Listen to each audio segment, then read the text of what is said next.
के बारे में आप जानते हैं। यहां पर हम इस अध्याय में जितना भी पढ़ेंगे प्रकाश का परावर्तन सबसे पहले स्टार्ट होता है। जितना भी पढ़ेंगे प्रकाश के बारे में पढ़ेंगे। 2-3 गुणधर्म बता देता हूं प्रकाश के बारे में। प्रकाश का अध्ययन जो हम करने वाले हैं वो किरण के रूप में करेंगे, किरण रेखा के रूप में।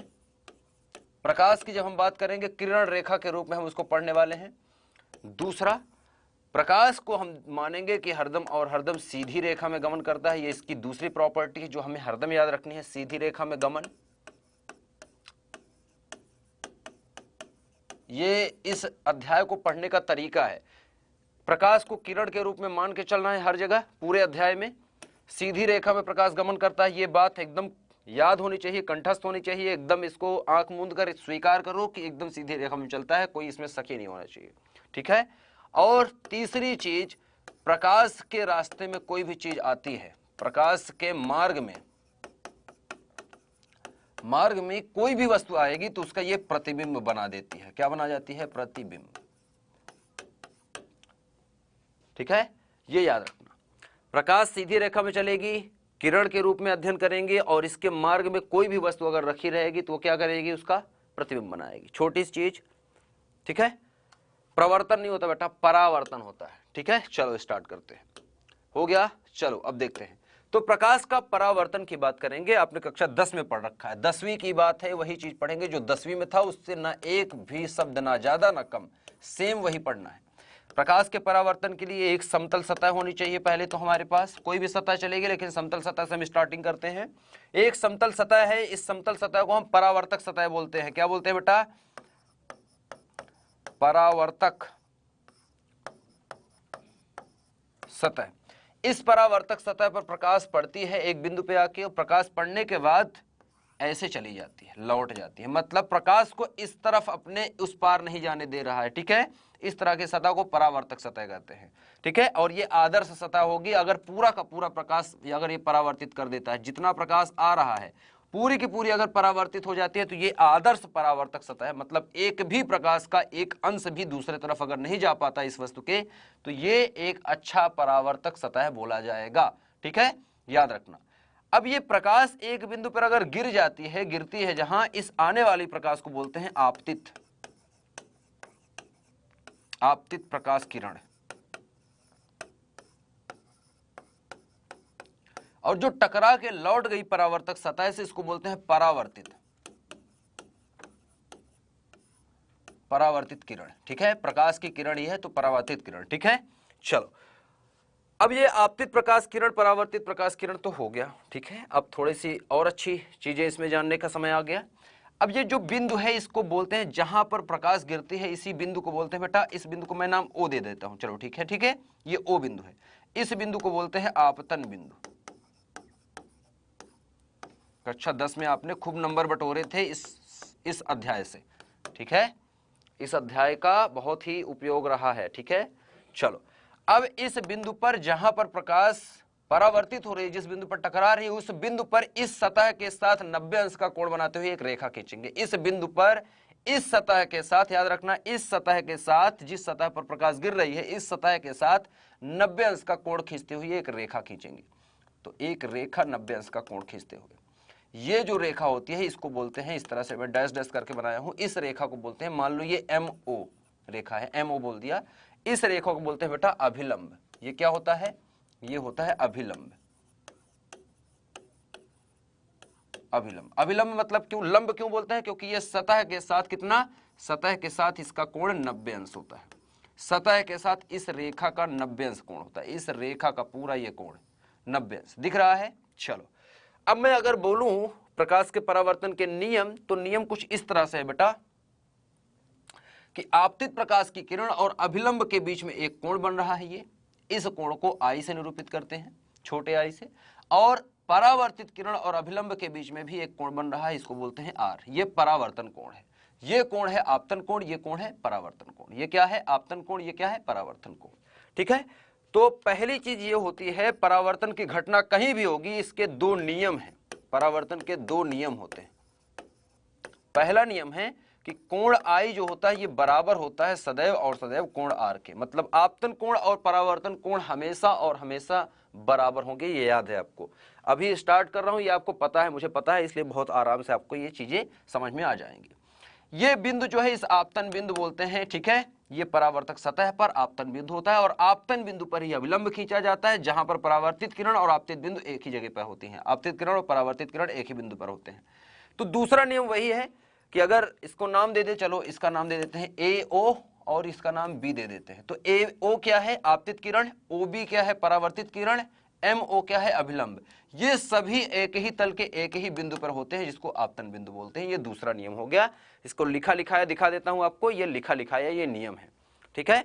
किसी पृष्ठ से प्रकाश का परावर्तन निम्नलिखित दो नियमों के अनुसार होता है। पहला है परावर्तन कोण आपतन कोण के बराबर होता है, कोण आई बराबर आर। आपतित किरण आपतन बिंदु पर अभिलंब तथा परिवर्तित किरण तीनों एक ही तल में होते हैं, जो कि परावर्तक सतह पर ही होते हैं, ठीक है। ये जो परिभाषाएं लिखी है, ये जो नियम लिखे हैं, इसको याद कर लो, फटाफट से आपको याद ही होंगे। और ये जो चित्र है इसको याद रखना, ठीक है। अगर ये सवाल आपसे पूछा जाएगा तो ये 2 नंबर का सवाल आपका आएगा। परावर्तन क्या होता है, प्रकाश का परावर्तन क्या है, परावर्तन के नियम लिखो, तो आपको 2 नंबर का ये सवाल पूछा जाएगा, अगर पूछा जाएगा तो, ठीक है। ये याद है, छोटी सी चीज। अब परावर्तन जरूरी नहीं है, देखो छोटी सी चीज। अब परावर्तन जो होगा ये जरूरी नहीं कि जो परावर्तक सतह है ये बढ़िया एकदम आदर्श परावर्तक सतह ही हो, ठीक है। हो सकता है कि ऊबड़ खाबड़ सतह हो सकता है कि ऊबड़ खाबड़ सतह हो। तो कोई भी कैसी भी सतह हो बेटा, ऊबड़ खाबड़ हो या जैसी भी हो, अगर परावर्तक सतह है ना, परावर्तन की घटना देखेंगे तो तीनों ये जो नियम दोनों हैं ये हरदम सत्य होंगे। अगर प्रकाश परावर्तित होगी, सतह कैसे भी हो, हरदम होगा। नियमित और अनियमित 2 तरह के परावर्तन होते हैं। नियमित परावर्तन ये है जो हमने दिखाया। अनियमित मतलब ये जो ऊबड़ खाबड़ सतह पर प्रकाश जब पड़ती है, इस तरह से ऊबड़ खाबड़ सतह है, तो प्रकाश पड़ने के बाद अब ये इस तरह झुका है तो यहां से ऐसे चली जाएगी। अब यहां पर दूसरी प्रकाश पड़ रही है, वो सीधा चली जाएगी। यहां पर ये प्रकाश आ रही है, हो सकता है इधर ही लौट आए। लेकिन अगर देखोगे हर जगह से अभिलंब डालोगे आप, तो हर जगह देखोगे कोण आई कोण आर बराबर है, हरदम और हरदम, चाहे नियमित परावर्तन हो चाहे अनियमित परावर्तन हो, ठीक है। हरदम और हरदम ये नियम, प्रकाश परावर्तन का नियम अपना नहीं भूलती है, याद रखना, ठीक है। हाँ, आ सकता है बेटा तो लिखना, ठीक है। तो ये याद हो गया, ठीक है। प्रकाश का परावर्तन क्या है? जब कोई प्रकाश परावर्तक सतह पर पड़ के फिर से उसी माध्यम में लौट जाती है तो आपतन कोण का मान, और तो इस घटना को प्रकाश का परावर्तन कहते हैं, ठीक है।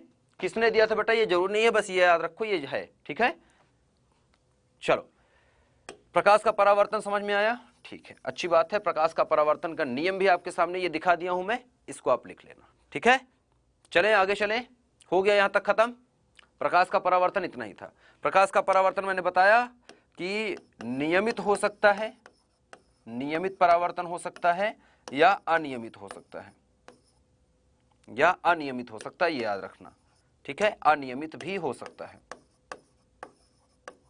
ठीक है, दोनों दिखा दिया।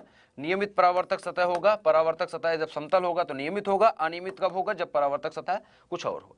हर चीज से याद रखना कि हर चीज से, जितनी भी वस्तुएं हैं ब्रह्मांड में, जितनी भी वस्तुएं हैं, सभी वस्तुएं प्रकाश का परावर्तन करती हैं, ठीक है। अब वो डिपेंड करता है कि कौन से वस्तु से कितना परावर्तन होता है। जितनी अच्छी परावर्तक वस्तु होगी उतना अच्छा होगा, ठीक है। जैसे कि हमारे शरीर से भी प्रकाश का परावर्तन होता है। प्रकाश का परावर्तन नहीं होगा तो हमें दिखाई नहीं देगा। प्रकाश परावर्तित होकर किसी वस्तु से जब हमारे आंख तक पहुंचती है तभी हम उस वस्तु को देख पाते हैं, ठीक है। ये सब चीजें आगे आएंगी, हम देखेंगे। तो कोई भी वस्तु को देखने का कारण क्या है? प्रकाश का परावर्तन का होना। प्रकाश की परावर्तन की घटना नहीं होगी तो कोई भी वस्तु अगर प्रकाश का परावर्तन नहीं करेगी तो वो वस्तु से चलने वाली प्रकाश हमारे आंख तक नहीं आएगी, और आंख तक प्रकाश नहीं आएगी तो हम वस्तुओं को नहीं देख पाएंगे, ठीक है। चलो, अगर आपतित प्रकाश पृष्ठ पर लंबवत आएगी बेटा, जैसे अभिलंब पर ही गिर रही है, मान लो अभिलंब पे ही आ रही, मान लो 90 डिग्री, तो ये लंबवत गिरने के बाद फिर से उसी रास्ते में लौट जाएगी, ठीक है। जिस रास्ते से आएगी उसी रास्ते में लौट जाएगी, क्योंकि अब यहां पर देखेंगे तो कोण आई जो है, कोण आर जो है, ये बराबर 0 अंश हो जाएंगे, ठीक है। इनके बीच में कोई अंश नहीं होगा, ठीक है, अगर लंबवत गिरते हैं तो। चलो आगे, समतल दर्पण से प्रतिबिंब का बनना। समतल दर्पण की बात करते हैं, जो घर में हम चेहरा देखते हैं, जिसके आगे सजते संवरते हैं, बाल बनाते हैं, कंघी करते हैं, उसी दर्पण की बात कर रहे हैं, समतल। दर्पण एक तरह का एक अच्छा परावर्तक सतह होता है, इसीलिए हम दर्पणों का अध्ययन करेंगे। दर्पण क्या होता है? एक अच्छा परावर्तक सतह होता है जो प्रकाश के अधिकांश भाग को परावर्तित कर देता है। लगभग 99% भाग जो होता है प्रकाश का वो परावर्तित कर देता है, इसीलिए ये बहुत अच्छा परावर्तक होता है, दर्पण जिसको हम बोलते हैं। ठीक है, इसलिए हम दर्पणों को आदर्श परावर्तक सतह मान के हम अध्ययन करेंगे। अब हम जानते हैं कि अगर इस दर्पण के सामने, ये जो समतल दर्पण है, इसके सामने अगर कोई आदमी खड़ा होता है तो हम जानते हैं उसका प्रतिबिंब कैसे दिखता है। अगर ये मान लो इसका हाथ में, मान लो ये हंसमुख खड़ा है, अगर हंसमुख इस तरह से खड़ा है बेटा, तो इसमें अगर मैं कहूँ कि मान लो हंसमुख के हाथ में यहाँ पर एक पेन है या कुछ भी है, ये इस तरह, ये कौन से हाथ में है इसके? ये ऐसे हाथ करके खड़ा है, मतलब दर्पण से इसकी दूरी देखो कम है। मान लो इसकी दूरी x है और इस हाथ की दूरी मैं मान लेता हूं कितनी है? इस हाथ की दूरी यहां से यहां तक y है। कितनी है? y है। अब इस हाथ की दूरी y है, इसमें गेंद पकड़ रखा है, मान लो इसमें बैट पकड़ रखा है, कुछ भी पकड़ रखा है, तो x की दूरी कम है, y की दूरी ज्यादा है, तो दर्पण में जब देखेगा हंसमुख अपने आप को खड़ा होके, दर्पण में जब अपने आप को हंसमुख देखेगा बेटा, तो क्या दिखेगा उसको दिखेगा बेटा कि ये जो दर्पण में x है, ये वाला हाथ ना, ये वाला हाथ पास में दिखेगा, इसकी भी दूरी यहां से यहां तक x दिखेगी, और दर्पण के अंदर इसको दूरी यहां पर y दिखेगी। ठीक है, मतलब दर्पण में जितनी दूर खड़ा होगा उतनी ही दूर ये दर्पण के अंदर प्रतिबिंब बनेगा। अगर ये और पास आएगा, ये वाला हाथ पास रखेगा दर्पण के, तो ये वाला हाथ दर्पण के पास आता हुआ दिखेगा। ठीक है, लेकिन आपने शायद कभी नहीं देखा है, दर्पण, समतल दर्पण में होता है पार्श्व परिवर्तन, जो सबसे इंपॉर्टेंट है, ये और दर्पणों में नहीं होता।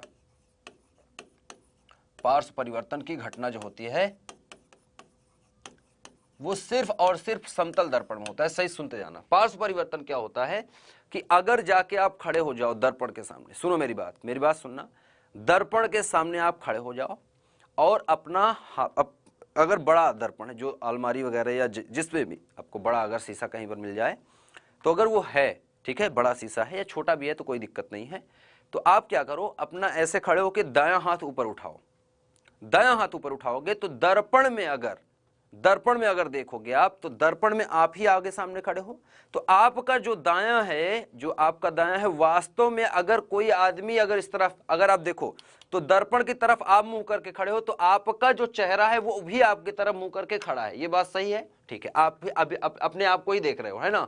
ऐसा तो होता नहीं कि ये पीछे का चेहरा दिख रहा है आपको, पीछे का हिस्सा दिख रहा है। ठीक है, ऐसा तो होता नहीं, मतलब वो पलट करके दिखता है। पलट करके मतलब आपका दायां हाथ जो होता है दर्पण में, वो आपका बायां हाथ होता है।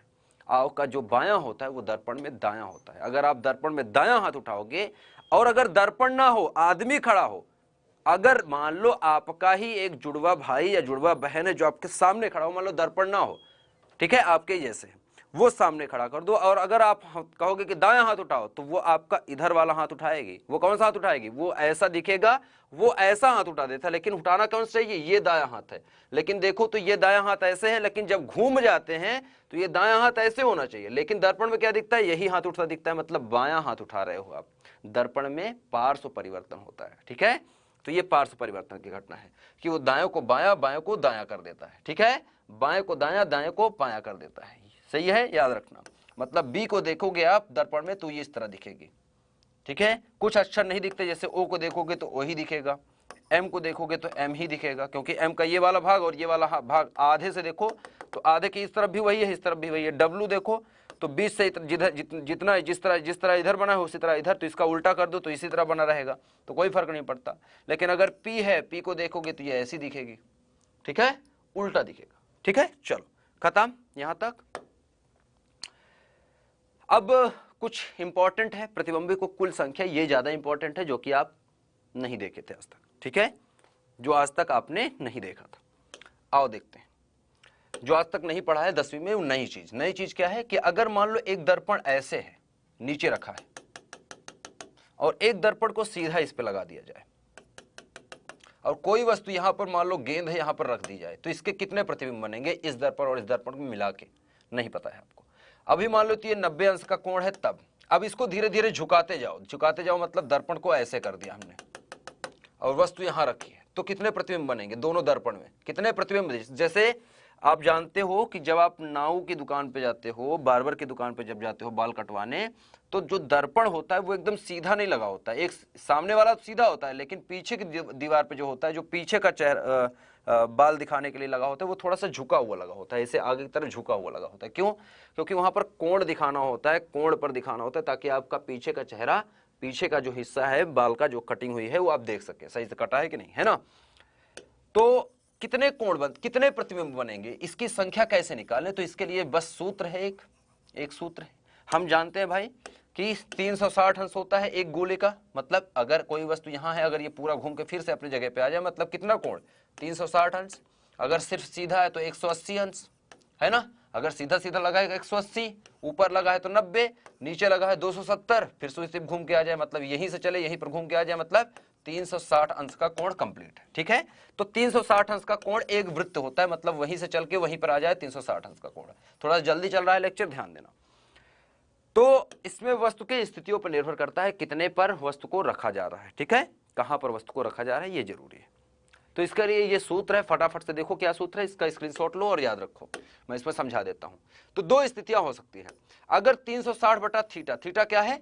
थीटा क्या है बेटा? कोण, झुकाव। एक दर्पण ये है, एक दर्पण ये है, इन दोनों दर्पणों को यहां से जोड़ दिया गया है, ये ओ बिंदु यहां पर जोड़ा गया है, और इसके झुकाव अगर थीटा है, तो ये थीटा का मान अगर सम है, मान लो 60 अंश है तो सम है, अगर मान लो 70 अंश है तो विषम है। तो अगर सम है तो क्या होगा? थीटा का मान अगर सम है, मतलब 360 बटा थीटा, थीटा का मान जो भी हो रख के भाग दो, अगर सम संख्या आती है भाग देने के बाद, तो क्या होगा?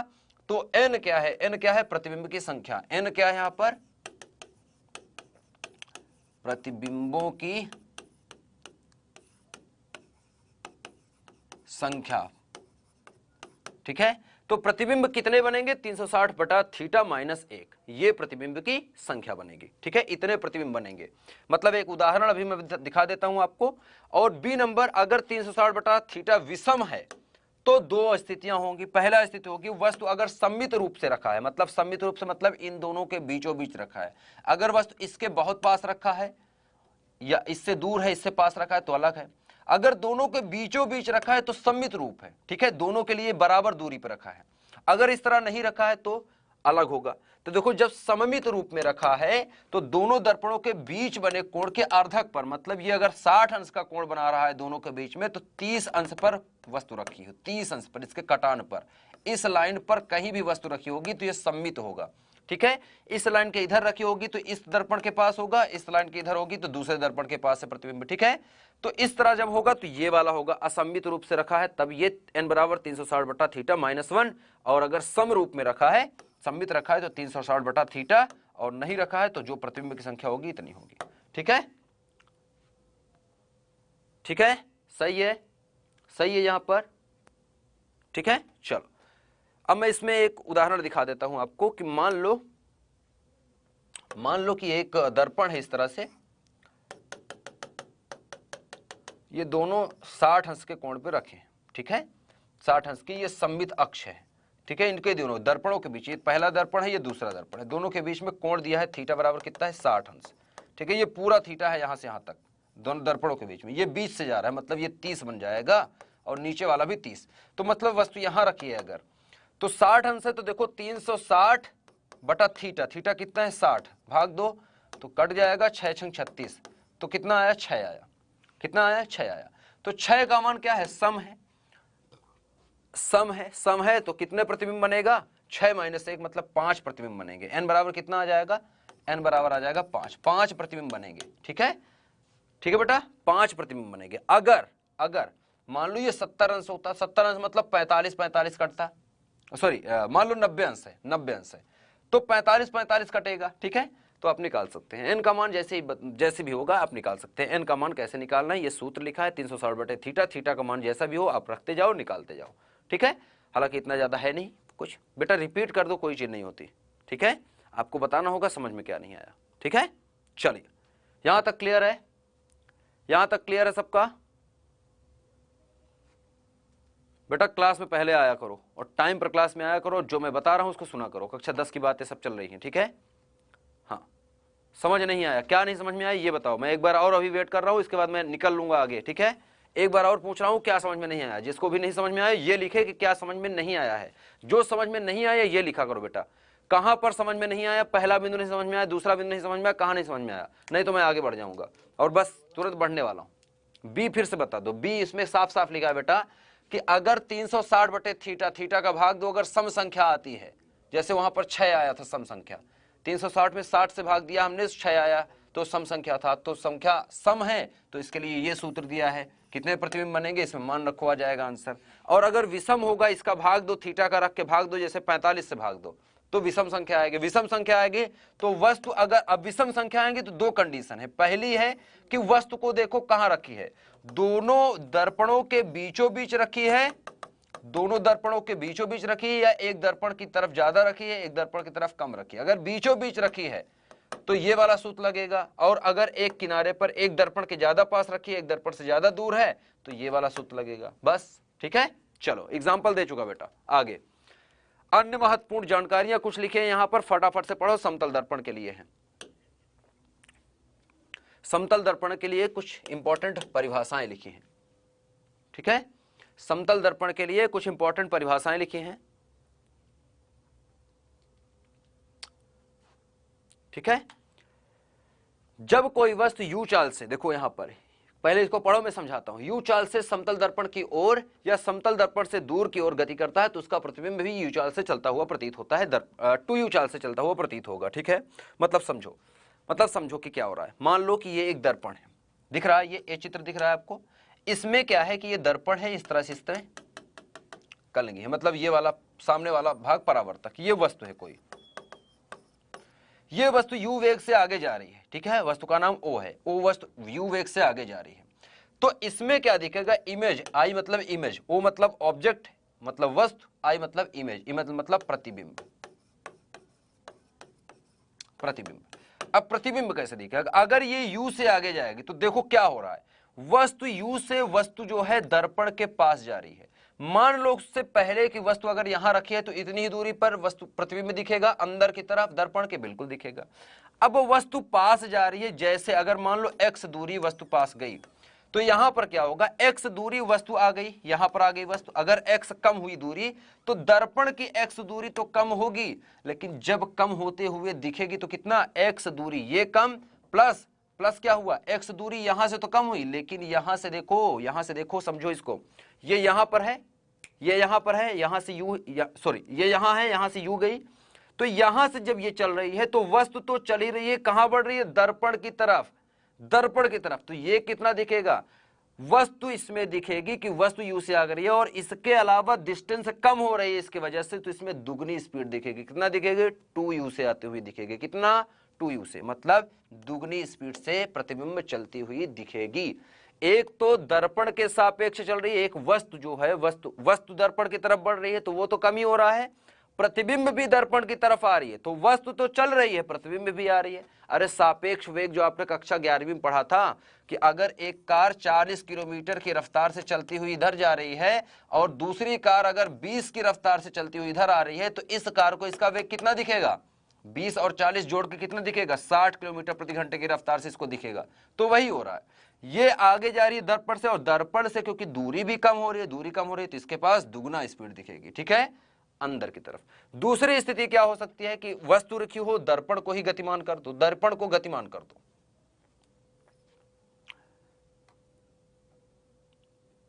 अच्छा, यहां पर एक चीज है, हाँ, पहला था कि वस्तु जो है u से चलते हुए, दूसरा है कि दर्पण ही जब चले तो 2u से। तो देखो इसमें क्या हो रहा है, एक तो दर्पण चल रहा है, दर्पण u वेग से आगे चल रहा है, दूसरा क्या हो रहा है, दूरी भी कम हो रही है। भाई वस्तु पीछे थी, अब प्रतिबिंब भी आगे बढ़ रहा है और दर्पण भी आगे बढ़ रहा है। इससे क्या हो रहा है कि दर्पण वस्तु के पास आ रहा है और प्रतिबिंब भी क्योंकि वस्तु का ही बनना है तो वो दुगना वेग से पास आते हुए दिखेगा। ठीक है, क्योंकि यू तो ये अगर ये मान लो x खिसका तो प्रतिबिंब 2x खिसकेगा, कितना, 2x, क्योंकि x तो प्रतिबिंब आया और वस्तु की और इसकी दूरी अगर कम हो रही है तो इसमें दुगनी दूरी कम होती हुई दिखेगी और पास आते दिखेगा। तो यहां पर देखो तो दुगना और यहां पर देखो समान वेग से। ठीक है, तो इस तरह से दोनों ये क्लियर हो गए होंगे। ठीक है, ये दोनों चीजें वही लिखी हैं। अगला तीसरा बिंदु लिखा है कि अगर आपकी ऊंचाई मान लो 170 मीटर है, सॉरी सेंटीमीटर है, मीटर तो नहीं हो सकती, अगर आपकी ऊंचाई 170 सेंटीमीटर है तो आपका, अगर आपको अपना पूरा शरीर का आकार देखना है, पैर से लेके नाखून से लेके अंगूठा से लेके, अगर आपको पूरा सर तक का आपका चित्र देखना है आपको अपना, तो आपको कितने लंबे शीशे की जरूरत पड़ेगी, कितने लंबे दर्पण की जरूरत पड़ेगी? तो आपकी ऊंचाई जितनी भी हो उसकी आधी, h/2। बस इतना ही लिखा है, ये याद रखना। ये ऑब्जेक्टिव क्वेश्चन में, वस्तुनिष्ठ प्रश्न में पूछा हुआ प्रश्न है, ये इस पर प्रश्न पूछा जा चुका है। ठीक है, अपनी ऊंचाई देखने के लिए h/2 देखना होगा। ठीक है बेटा, फॉर्मूले की बात अभी मत करना, जो मैं पढ़ा रहा हूं पढ़ाने दो, सारी चीज पढ़ाऊंगा। आप चाहते हो कि खत्म कर दो चैप्टर, अभी मैं नहीं पढ़ाऊं इस तरह, आपको वही पढ़ना है, सिर्फ वही पढ़ने आए हो आप। अगर सिर्फ इतना ही पढ़ना है, इतना पढ़ने से जो आप पूछ रहे हो अब्दुल बेटा, अगर आप सिर्फ इतना ही पढ़ने से आपकी 12वीं कंप्लीट हो जाती है, ये चैप्टर कंप्लीट हो जाता है, तो मैं वही बता देता हूं और निकलते हैं। फिर ना आपका टाइम बर्बाद हो ना मेरा, और बच्चे तो बेवकूफ है फिर जो बैठे हुए हैं।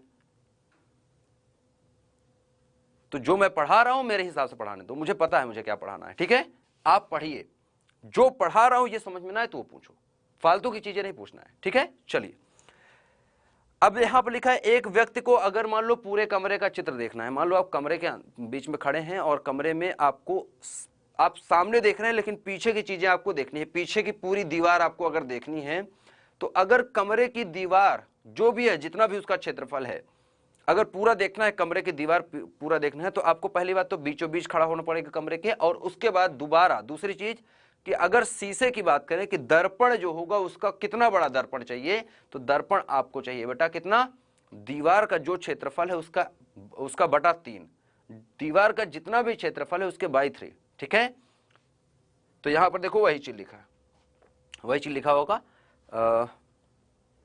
एक कमरे में खड़ा होकर अपने पीछे की संपूर्ण दीवार का अगर प्रतिबिंब सामने दीवार में लगे समतल दर्पण में देखना चाहे, तो दर्पण का न्यूनतम आकार जो होगा वो कितना होगा, दीवार के आकार का 1/3 होना चाहिए, और वो कहां खड़ा हो, व्यक्ति कमरे के बीचों बीच खड़ा हो। ठीक है, ये छोटी सी चीज है, ये भी याद रखना।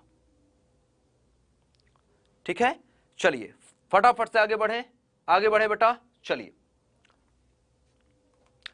प्रतिबिंब की बात करेंगे। प्रतिबिंब की मैंने बताया, वस्तु से दर्पण से क्या बनता है, प्रतिबिंब। तो प्रतिबिंब बेटा दो तरह के होते हैं। प्रतिबिंब होता क्या है, छाया। प्रतिबिंब मतलब छाया, छाया या छाया चित्र जिसको बोलते हैं। ठीक है, किसी भी, मैंने कहा ना पहले ही लाइन जो मैंने लिखी थी कि प्रकाश के मार्ग में कोई भी वस्तु आती है तो उसका प्रतिबिंब बनता है। अब प्रतिबिंब दो तरह के बनता है। ठीक है, ठीक है, प्रतिबिंब दो तरह का बनता है। प्रतिबिंब बनता है आभासी और दूसरा बनता है बेटा वास्तविक। जो आप दर्पण में, समतल दर्पण में प्रतिबिंब देखते हैं वो आभासी होता है, जैसे कि समतल दर्पण में जो बनता है वो आभासी होता है। आभासी प्रतिबिंब मतलब जिस प्रतिबिंब को आप छू ना पाओ, ठीक है, पर्दे पर प्राप्त नहीं कर सकते, वो आभासी है। आभासी प्रतिबिंब को ऐसा समझो कि अगर कोई दर्पण है, ठीक है, दर्पण है, और यहां पर कोई वस्तु रखी है, मान लो यहां पर कोई भी वस्तु है, मान लो एक मोमबत्ती है, ठीक है, ये एक मोमबत्ती है। तो ये मोमबत्ती अगर रखी है तो यहां पर इसका अगर प्रतिबिंब देखेंगे तो कैसे बनेगा, समतल दर्पण है तो इससे आने वाली प्रकाश, क्योंकि प्रकाश सीधे रेखा में चलती है, तो आएगी, टकराएगी और लौट जाएगी। ठीक है, हर एक बिंदु से इसके प्रकाश समांतर आएंगे, ऐसे दर्पण की तरफ जो प्रकाश चल रही है समांतर आएंगे और टकरा के उसी रास्ते फिर से लौट जाएंगे। तो यहां पर इसका प्रतिबिंब यहां कहीं दिखेगा, यहां पर कहीं ऐसा दिखेगा कि यहां पर ये रखी हुई है, जितनी लंबाई उसकी वहां पर है वैसे, मतलब उसी तरह से वहां पर दिखेगी। ऐसे ही प्रतिबिंब यहां पर बनेगा, सेम हूबहू, जैसे आप खड़े होकर देखते हैं वैसे ही। ठीक है, तो यहां पर देखोगे आप तो इस प्रतिबिंब को आप छू नहीं सकते, क्योंकि ये शीशे के अंदर होती है, अंदर बन रही है, आभासी। ठीक है, इसको आप प्राप्त नहीं कर सकते। इसको आप प्राप्त इसलिए नहीं करते क्योंकि ये समांतर किरणों से मिलकर बनी है। किससे, समांतर, मतलब प्रकाश एक दूसरे को काट नहीं रही है, प्रकाश की किरणें एक दूसरे को काट नहीं रही है, एकदम सीधा आ रही है और सीधा ही लौट जा रही है। ठीक है, सीधा आ रही है और सीधा ही लौट जा रही है, सीधा आ रही है और सीधा ही लौट जा रही है। तो इस तरह की जो प्रकाश के प्रतिबिंब बनाता है उसको हम आभासी प्रतिबिंब मानते हैं। और अगर हमें देखना है वास्तविक प्रतिबिंब तो उसको हम अगले अभी दिखाएंगे कैसे बनता है।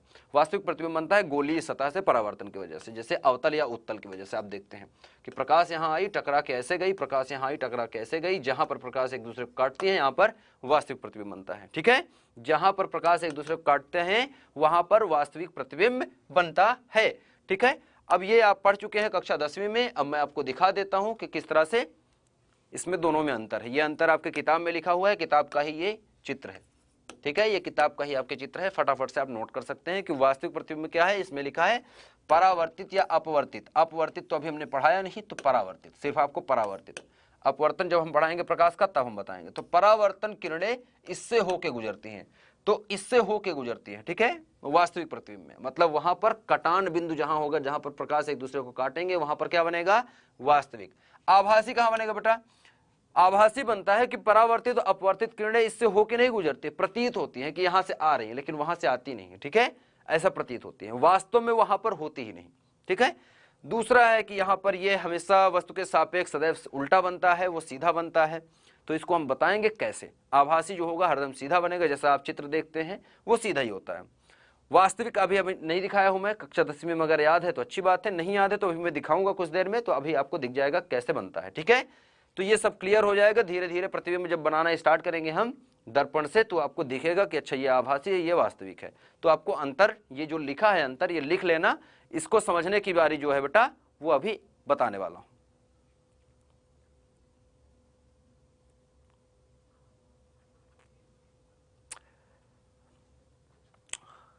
यहां पर बच्चे आप लोग क्या करने आते हैं, मुझे समझाने आते हो क्या कि मुझे क्या करना चाहिए। अब बताओ, एक बच्चा बोल रहा है कि आप मीठा खा लो, मीठा बोलने लगोगे। मैं गाली दे रहा हूं बेटा आपको, मैं गाली दे रहा हूं क्या, या मैं कड़वा बोल रहा हूं, क्या चल रहा है ये, नहीं ये क्या बदतमीजी है। बदतमीजी करना है तो घर पे रहो, ठीक है, क्लास में मत आना। और सर को गुस्सा इसलिए आता है क्योंकि सर आपको पढ़ाना चाहते हैं, और आप नहीं पढ़ोगे तो मेरा कुछ नहीं बिगड़ेगा, ठीक है। कक्षा 9th में नहीं है, 2 महीने बाद जब पेपर हो जाएगा ना, 2 महीने बाद जब पेपर हो जाएगा आपका, तो घर की जिम्मेदारियां लेने के लायक हो जाओगे, आप काबिल हो चुकी हो। उसके बाद कोई पूछेगा नहीं ना, कोई पढ़ाएगा आपको बैठा के, क्या बेटा बैठो पढ़ो ना, तो घर वाले बोलेंगे, फिर बोलेंगे कि या बेटा कहीं फैक्ट्री में ईंटें ढो, पत्थर ढो और पैसे कमा, ठीक है, तब पता चलेगा कि पढ़ाई कर लेता तो अच्छी होती। फिर हमें नहीं बोलना आके, ठीक है, और बोलोगे भी नहीं, मेरे ऊपर फर्क भी नहीं पड़ेगा। समझ में आ रही बात, ठीक है।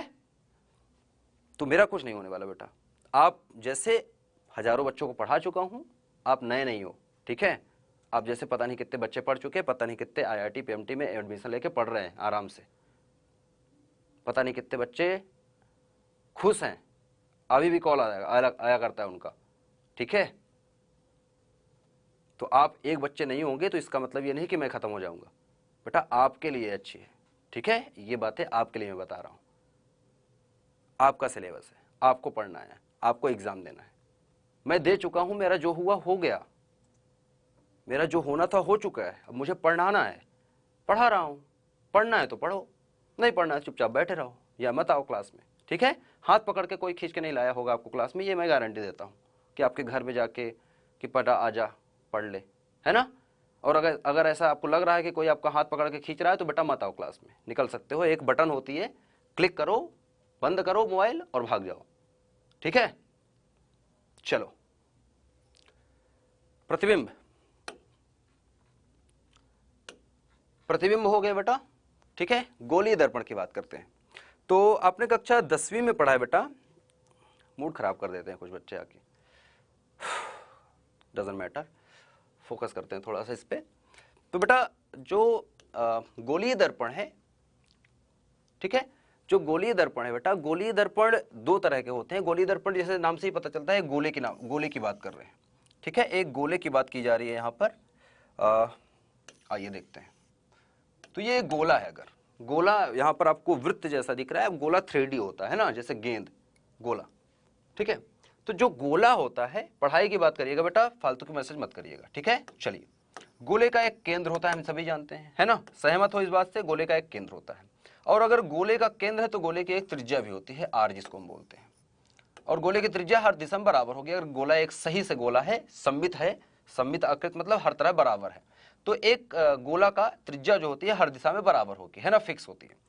मतलब केंद्र से ये जो सतह तक की जो दूरी होती है, परिधि नहीं बोल सकते क्योंकि परिधि होता है वृत्त में, ये गोले में परिध नहीं होता, गोले में सतह होता है बेटा। तो गोले से सतह तक की जो दूरी होता है बेटा वो r होता है ना, इसको त्रिज्या बोलते हैं। अब देखो एक चीज याद रखो कि जो सीधी लाइन होती है उसको हम बोलते हैं सरल रेखा, है ना, सरल रेखा या रेखा ऐसा बोलते हैं, या सीधी रेखा, सरल रेखा, सीधी रेखा या रेखा बोलते हैं। लेकिन अगर ऐसी ऐसी लाइन है तो इसको हम बोलते हैं वक्र। क्या बोलते हैं बेटा? वक्र, क्योंकि ये सीधी नहीं है, टेढ़ी मेढ़ी है ना, तो वक्र बोलते हैं, मतलब कर्व बोलते हैं, CURVE, कर्व। ये कर्व मतलब उथल पुथल है, टेढ़ी मेढ़ी है, या ऐसी भी है, ऐसी भी है कुछ, तो ये भी कर्व है, कुछ भी है, कोई भी आकृति जो कि सीधे नहीं, ये कर्व है। तो अगर देखा जाए तो ये भी एक कर्व है, घुमा हुआ है। कर्व मतलब जिसमें घुमाव हो, जो सीधा ना हो, ठीक है, जिसमें कोण कुछ ना कुछ बन रहा हो, जिसके हर एक बिंदु अलग अलग देखा जाए तो कोण बन रहे हैं, हर एक बिंदु का अपना एक दूसरे बिंदु के सापेक्ष कोण है। लेकिन सरल रेखा में हर एक बिंदु का कोण एक बराबर है, ठीक है, एक बिंदु का दूसरे बिंदु के सापेक्ष जो कोण है सब बराबर है, एक लाइन में। लेकिन यहां पर कुछ ना कुछ कोण अगर देखूं तो इस बिंदु का इस बिंदु के सापेक्ष कुछ ना कुछ कोण होगा, तो कुछ ना कुछ कोण है, कर्व है ना, तो कर्व है। अब यहां पर इसको देखा जाए तो ये भी घूमा हुआ है, इसको कर्व बोलते हैं। कर्व मतलब वक्र, ठीक है, ये वक्रित आकृत है, ठीक है, ये क्या है? सीधी रेखा, ये वक्र है। वक्र जब बोलते हैं तो वक्र की हम यहां पर गोला जब पढ़ते हैं तो हम सीधा सीधा त्रिज्या बोल देते हैं। लेकिन जब हम गोलीय दर्पण पढ़ने आते हैं तो इसी वक्र, क्योंकि ये वक्र सतह है, वक्र सतह है, तो वक्र सतह की ये जो त्रिज्या होती है इसको वक्र त्रिज्या बोलेंगे। अब देखते हैं कैसे। अब देखो ये गोला जो होता है बेटा, ये जो गोला है, ये गोला जो होता है ये खोखला होता है, खोखला, और होता है कांच का, खोखला कांच का ही गोला है, ठीक है। खोखले कांच का जो गोला है बेटा, इस कांच के गोले को अगर हम यहां से काट दें, चलो यहां से काट देता हूं, इतना भाग काट दिया, कहां से? इस बिंदु को मान लेता हूं A और इस बिंदु को मान लेता हूं B। इसको मैं काट के थोड़ा बाद में बनाता हूं, इधर बनाता हूं, क्योंकि खोखला है तो ये वाली लाइन तो दिखेगी नहीं, बस ये और ये दिखेगा, ठीक है, ऐसे घूमा हुआ इतना दिखेगा D की तरह, तो ऐसा घूमा हुआ इतना दिखेगा, ये है A और ये है B, ऐसा ही दिखेगा। अगर मैं इसको काट के ऐसे अलग करके बगल में रख दूं तो ऐसा ही दिखेगा ना, ऐसा दिखेगा। तो ये जो गोला काटा गया है कांच का गोला काटा गया है, ठीक है, ठीक है। अब देखो वलय अलग चीज होता है बेटा, वलय मतलब वृत्त होता है, ठीक है, वलय नहीं है, यहाँ पर रिंग होता है वलय। ये जो गोला काटा है इसको अगर मैं देखूं तो इसके दो चीजें कर सकते हैं, यहां पर इसको बोलते हैं कलई करना, परावर्तक सतह इसको बनाना है तो इसको बोलते हैं कलई करना। कलई मतलब पॉलिश, जो पॉलिश करते हैं ना, तो जो पॉलिश करते हैं बेटा, पॉलिश करना मतलब पॉलिश कर देते हैं एक सतह पर, एक सतह पर पॉलिश करने किस चीज की पॉलिश करते हैं बेटा? चांदी की, चांदी या चांदी का पानी जो भी बोलते हैं ना, कलई कर देते हैं। तो कलई करना मतलब अगर इस तरफ मैं कलई कर दूं इसको परावर्तक बनाने के लिए, इस तरफ अगर मैं कलई करूंगा तो ये अंदर वाला सतह जो है, ये अंदर वाला सतह जो घूमा हुआ है, जो झुका हुआ है, ये वाला सतह, ये बन जाएगा परावर्तक, परावर्तक। तो अब देखो पूरा का पूरा गोला तो आपको दिखे नहीं, क्योंकि अगर पूरा गोला है तो वस्तु को रखेंगे कहां फिर? तो इसको इस तरह काट के आधा गोला या आधे से कम का गोला बनाया जाता है, ताकि इसके सामने वस्तु को कहीं रखें। अब वस्तु को रखेंगे अगर तो ये प्रतिबिंब बनाएगा, है ना, क्योंकि अब ये परावर्तक है, इसमें हम चेहरा देख सकते हैं, कुछ भी कर सकते हैं, कोई भी वस्तु का प्रतिबिंब बना सकते हैं। तो ये जो परावर्तक सतह या तो हम बाहर कलगी कर सकते हैं, और या चाहे तो इसी में, या चाहूं तो इसी में इसको परावर्तक सतह नहीं बनाना है अगर हमें, तो मैं चाहूं तो इसके बाहरी वाला सतह जो होता है बेटा इसका, ठीक है, इसका बाहरी वाला जो सतह है, मैं बना लेता हूं फिर से, इसका बाहरी वाला जो सतह है वहां पर हम इसको बना सकते हैं कि ऐसे है ये। अब मैं इसके अंदर अगर पुताई कर दूं, ठीक है, पुताई मतलब कलगी कर दूं, तो बाहर वाला सतह क्या है? ये वाला सतह क्या बन गया? परावर्तक। तो इस तरह से जो गोलीय दर्पण है वो दो प्रकार के होते हैं, उनकी पुताई करने के बेसिस पर, ठीक है। अगर अंदर कलगी की गई है तो दूसरा दर्पण बनेगा, बाहर की गई है तो दूसरा। क्या कैसे बनते हैं अब देखते हैं, ठीक है। चलिए अब यहां पर अगर देखो तो दो तरीके के बनेंगे। पहला जो होता है बेटा वो होता है अवतल, पहला जो होता है वो बनता है अवतल, अवतल दर्पण। दो तरह के दर्पण बनाए जा सकते हैं, गोलीय दर्पण दो तरह के होते हैं, अवतल, दूसरा होता है उत्तल, आप पढ़ रखें। उत्तल मतलब देखो, अव मतलब होता है झुका हुआ, अव मतलब होता है झुका हुआ, उत्तल मतलब होता है उठा हुआ। उठा हुआ तल, उठा हुआ जो तल है वो अवतल है। अवतल मतलब अव, जैसे नमन करते हैं हम ना, नमन करने को नति कहते हैं ना, इसे नमन कर लेते हैं तो वो अवतल होता है। अव जैसे झुका हुआ, गुफा की तरह जो है ना, अंदर की तरफ अगर पुताई है तो अवतल। अवतल मतलब झुका हुआ, झुका हुआ तल। अगर झुका हुआ तल है बेटा तो उसको हम अवतल दर्पण कहेंगे, अगर उठा हुआ तल परावर्तक है तो उसको हम उत्तल दर्पण कहेंगे। ठीक है, चलो, तो यहां पर ये परावर्तक सतह है, इसका परावर्तक सतह बताओ कौन सा है, ये कौन सा दर्पण बना हुआ है, जल्दी बताओ, ये कौन सा दर्पण बना हुआ है, जल्दी बताओ। यहां पर अंदर की तरफ पुताई की गई है, बाहर वाला सतह परावर्तक है, इसका नाम बताओ क्या है, ये उत्तल है या अवतल है, जल्दी बताओ मुझे, जल्दी से कमेंट करो, मैं देखना चाहता हूं कितने बच्चे सही बताते हैं, फटाफट बताओ। ये उत्तल है बेटा या अवतल है, जल्दी बताइए, जल्दी करो बच्चों, जल्दी बताओ मुझे क्या आएगा इसका आंसर, इसके बाद आगे बढ़ते हैं।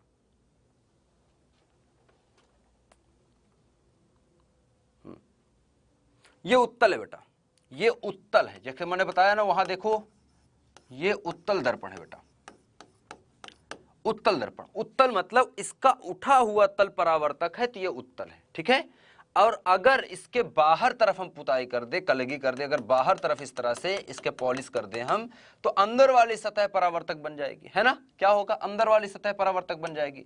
और अंदर वाली सतह अगर प्रतिबिंब बना रही है, चमकीली सतह, परावर्तक मतलब चमकीली, जहां से प्रकाश परावर्तित हो, जहां पर प्रतिबिंब बने, तो अब देखो, अब ये क्या बन चुका है, अब अंदर तरफ प्रकाश परावर्तक होगी, बाहर तरफ खत्म हो चुका है, बाहर तरफ ये परावर्तक नहीं है, अब अंदर वाली सतह इसकी, ये वाली सतह इसकी परावर्तक है, ये वाली सतह, तो इसको बोलेंगे, क्या बोलेंगे बेटा, परावर्तक सतह बोलेंगे, तो ये हो जाएगा अवतल। ठीक है, इसको इंग्लिश में याद करना है आपको तो इंग्लिश में लिख सकते हो, कॉन्वेक्स होता है एक, और एक होता है कॉनकेव। तो केव मतलब होता है गुफा, केव मतलब गुफा, तो जो गुफे के आकार में है, जो झुका हुआ है, अगर वो अवतल है, वो अगर परावर्तक है तो वो अवतल है, कॉनकेव है। कॉन्वेक्स उत्तल हो जाता है, कॉन्वेक्स मतलब उत्तल। केव मतलब होता है गुफा, केव मतलब होता है गुफा, तो इससे याद रखो कि जो झुका हुआ है वो अवतल, गुफा की बात कर रहे हैं। ठीक है बेटा, वो समतल दर्पण होता है, स्टार्टिंग से ही तो बता रहे हैं बेटा, समतल होता है, सीधा होता है, वो झुका होता है। क्या आप जो घर में दर्पण लगाए हुआ ऐसे टेढ़ा है, बर्तन की तरह बना है, ऐसे बना है, सीधा होता है ना, एकदम सीधा लगा होता है, सीधा लगा होता है मतलब वो क्या है, सीधा है, समतल दर्पण है। ठीक है, वो गोली दर्पण नहीं, ये तिरछे होते हैं। ठीक है, झुके हुए होते हैं। चलिए आगे चलते हैं बेटा, ये दो तरह के दर्पण आप समझ लिए, आगे चलते हैं। तो इसमें ये लिखा है, आप देख सकते हैं सारी चीजें, वही चीज बना है जो मैंने बताया, सेम चीज बना हुआ है, वो मैंने अपने से जानबूझ के बनाया। ये आप यहां पर ये चित्र को मत देखना कि ये प्रकाश की किरण को नहीं समझना है आपको, बस ये समझना है, ये जो केंद्र है, केंद्र को सी से निरूपित करते हैं। ठीक है, इसको यहां से काटा गया है, यहां से यहां तक इसको काटा गया है, तो ये इतना दर्पण है, ये वाला डैश डैश डैश करके अगर इसको बढ़ाया जाए तो एक गोला ही बनेगा जो हमने काटा था, क्योंकि गोले से ही काटा है। और इसको अगर अंदर की तरफ देखो, बाहर की तरफ पुताई थी, अंदर की तरफ कर दो तो बाहर वाला सतह परावर्तक है। तो देखो परावर्तक दिखाया है कि प्रकाश जा रही है और परावर्तन होके लौट जा रही है, इसमें प्रकाश को दिखाया गया है अंदर जा रही है, और अंदर वाला सतह परावर्तक है, उस पार नहीं जा पा रही है तो बाहर आ गई। ठीक है, और जहां प्रकाश एक दूसरे को काट रही है वहां पर F लिखा है, इसको फोकस बिंदु कहते हैं, और ये बीच वाला बिंदु जो होता है इसको P बोलते हैं, ध्रुव बोलते हैं। और ये वाली लाइन जो होती है ध्रुव और मुख्य केंद्र को मिलाते हुए, केंद्र को मिलाते हुए लाइन जो होती है उसको वक्रता, सॉरी, इसको बोलते हैं मुख्य अक्ष। ठीक है, तो इसको मैं बताने वाला हूं, इसकी परिभाषा में लिखवाने वाला हूं। ठीक है, तो परेशान मत हो, ऊपर वाला सतह अगर परावर्तक है तो उत्तल, अंदर वाला है तो अवतल, बस इतना ही समझना है यहाँ पर।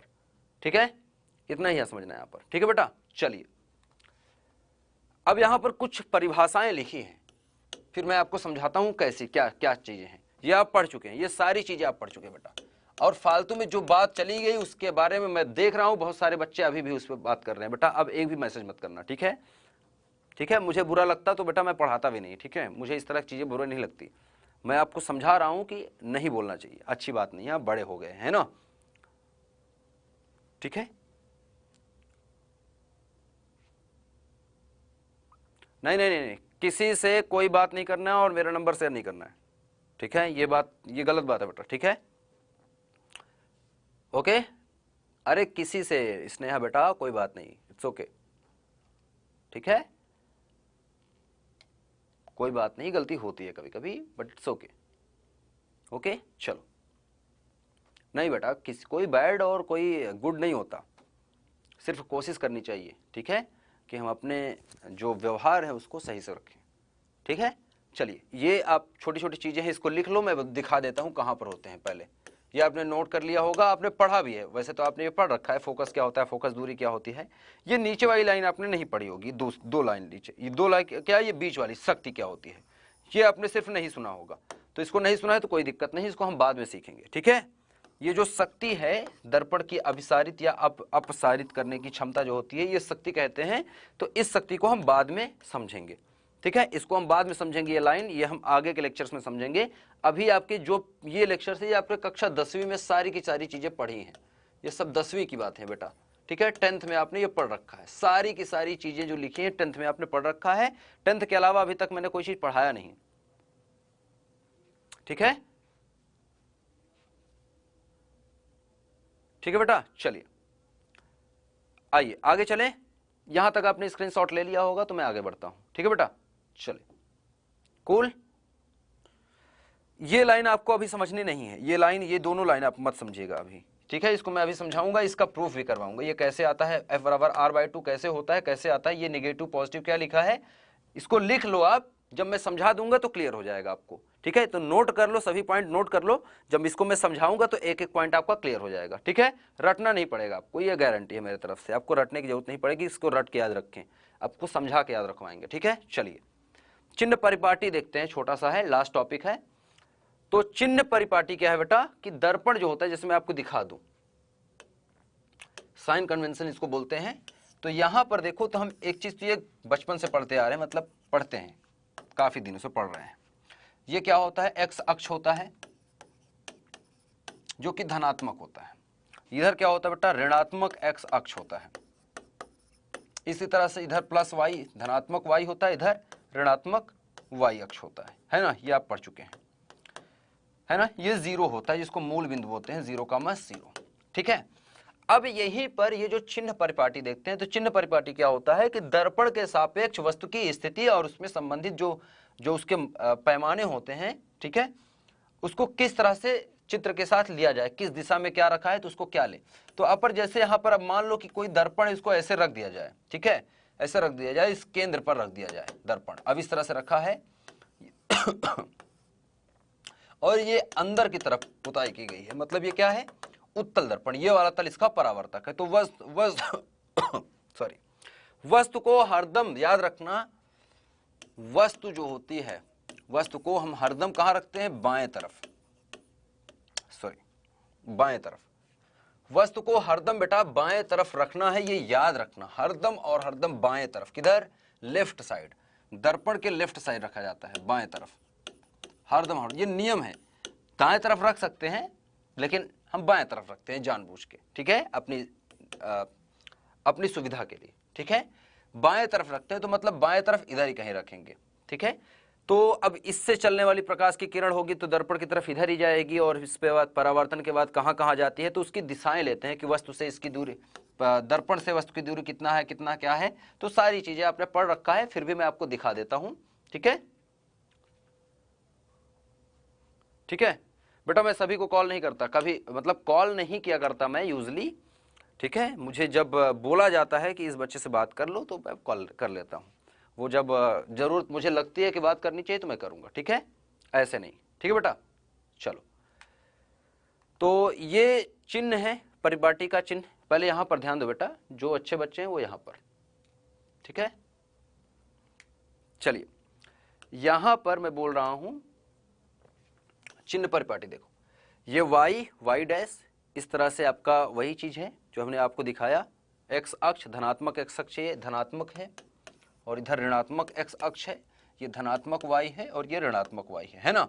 तो यहाँ पर क्या रखा है बेटा, अवतल दर्पण रखा है, देखो अंदर की तरफ परावर्तक है जो झुका हुआ तल है, तो आपतित प्रकाश मतलब आने वाली प्रकाश की किरण, यहाँ पर वस्तु है तो वस्तु से प्रकाश दर्पण की तरफ जाएगी तभी प्रतिबिंब बनेगा। तो देखो अब अगर दर्पण से इस तरफ की दूरियों को हम मापेंगे, इस तरफ उल्टा दर्पण से पीछे की तरफ जाएंगे, तो ये क्या है, ऋणात्मक एक्स की दिशा है, तो ऋणात्मक होगा, सारी की सारी दूरियां ऋणात्मक लेंगे। इसके आगे जाएंगे धनात्मक x की दिशा में तो धनात्मक लेंगे, ऊपर की तरफ धनात्मक होता है भाई, यहां पर प्लस प्लस होता है, नहीं ये प्रथम चतुर्थांश होता है, द्वितीय चतुर्थांश क्या होता है बेटा, माइनस प्लस होता है, तृतीय चतुर्थांश क्या होता है, माइनस माइनस, यहां पर सब ऋणात्मक आएगा, यहां पर क्या होता है, ये धनात्मक ऋणात्मक होता है, चतुर्थ चतुर्थांश आप पढ़ रखे हैं। सेम चीज बेटा, सेम चीज जो गणित है वही लगाई गई है, बस यहां पर मूल बिंदु पर एक दर्पण रख दिया गया है, अवतल रखा है तो क्या होगा, उत्तल रखा हो तो क्या होगा, सेम चीज है, बस दर्पण रखे हो गया। ठीक है, इसको जब हम प्रश्न हल करना चालू करेंगे तो क्लियर हो जाएगा आपको। बस आपको अभी याद रखना है कि कैसे करना है। प्रकाश की दिशा होती है हरदम धनात्मक, प्रकाश की दिशा में कोई भी दूरी लेंगे धनात्मक, प्रकाश की दिशा के विपरीत दिशा में लेंगे तो वो ऋणात्मक होगी। ठीक है, ऊपर की तरफ जाएंगे तो धनात्मक, नीचे की तरफ आएंगे तो ऋणात्मक। ठीक है, ऊपर की तरफ जाएंगे तो धनात्मक, नीचे की तरफ आएंगे तो ऋणात्मक, क्योंकि ऊपर की तरफ प्लस वाई, नीचे की तरफ माइनस वाई, आगे की तरफ जाएंगे तो प्लस एक्स, पीछे की तरफ आएंगे तो माइनस एक्स। ठीक है, बस इतना याद रखना है, ऊपर नीचे आगे पीछे। ठीक है, सेम चीज यहां पर भी दिख रहा होगा आपको, कोई बात नहीं, वही चीज लिखा है। यहां पर कुछ नियम है, ये याद रखना है, याद करने वाली इंपॉर्टेंट चीज ये जरूरी है, याद रखना इसको, ये पॉइंट याद रखना बस, जो लिखे हैं। क्या लिखा है, सभी दूरियां दर्पण के ध्रुव से मापी जाती हैं। ध्रुव क्या होता है, ये बिंदु होता है ध्रुव, केंद्र जो होता है इसका पॉइंट। ठीक है, और आपतित किरण की दिशा में मापी गई दूरियां धनात्मक होती हैं, जबकि विपरीत दिशा में मापी गई दूरियां ऋणात्मक होती हैं। यहाँ पर आप साफ साफ देख सकते हैं, मुख्य अक्ष से ऊपर की ओर दूरियां धनात्मक होती हैं, ऊपर की ओर धनात्मक मैंने बनाया ना, ऊपर की ओर धनात्मक, नीचे की ओर ऋणात्मक होती है, वही चीज लिखा है। ठीक है, बताएंगे बेटा लेकिन कल। ठीक है, F = r/2 कैसे होता है मैं कल बताऊंगा। ठीक है, आज के लिए बस इतना ही था, प्रतिबिंब बनने का नियम मैं कल बताऊंगा, और ये आपका रहा होमवर्क, फटाफट से कर लेना। तब तक के लिए गुड बाय, हंसते रहो, मुस्कुराते रहो, और इस तरह की छोटी छोटी बातों को दिल पे नहीं लेना चाहिए, सिर्फ पढ़ाई पर ध्यान दो। ठीक है, सिर्फ पढ़ाई पर ध्यान दो, पढ़ोगे बढ़ोगे तो मैं भी खुश रहूंगा, है ना। जो बच्चे पढ़ेंगे वो मेरे लिए बहुत अच्छे हैं, सभी अच्छे हैं, लेकिन जो पढ़ेंगे वो ज़्यादा अच्छे हैं। ठीक है, तो तब तक के लिए गुड बाय, और बस पढ़ते रहो, मुस्कुराते रहो, अपने डाउट्स दूर करते रहो, हम हैं। ठीक है, तब तक के लिए